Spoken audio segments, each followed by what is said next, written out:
இரு கூம்புகளின் கன அளவுகள் சமம் எனில் இரு கூம்புகளின் கன அளவுகள் சமமெனில் கூம்பினுடைய கன அளவு உருளையின் கன அளவில் 3 ஒரு பங்கு என்ன சாமி சொல்லுவோம் 1/3 ரெண்டு கூம்பினுடைய கன அளவு சமம். இது ஒரு கூம்பு. இன்னொரு கூம்பு ரெண்டுமே சமம் சொல்லிட்டாங்க. ஆனா ஆரம் உயரம் சமமா இருக்குமா? இல்ல. அப்ப இதெல்லாம் போடுறோம் H1 R2 H2. ஓகேவா? அவற்றின் ஆரம் மற்றும் உயரம் ஆகியவற்றின் விகிதம் காண்க. ஆரம் மற்றும் உயரம் ஆகியவற்றின் விகிதம் காண்க. இப்ப பாரு சாமி ஈக்குவல் டு இந்த பெருக்கலா இருக்குதுன்னா பக்கம் மூணா மரம் நாமனா இருக்குதுன்னா ஆயிடுச்சு.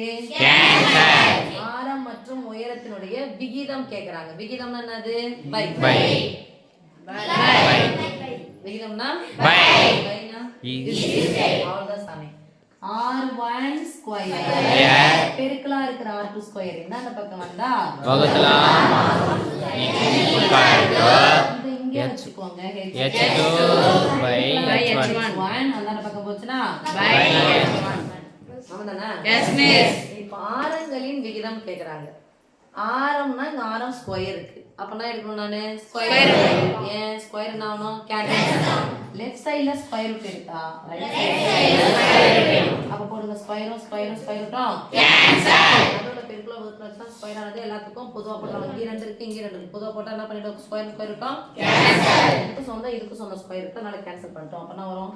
R1 is R2 equal to அதோட பெருக்கல வகுத்துல ஸ்கொயர் ரூட் ஆஃப் ரெண்டுத்துக்குமே சொந்தம். அப்போ square root H1 by square root of H2.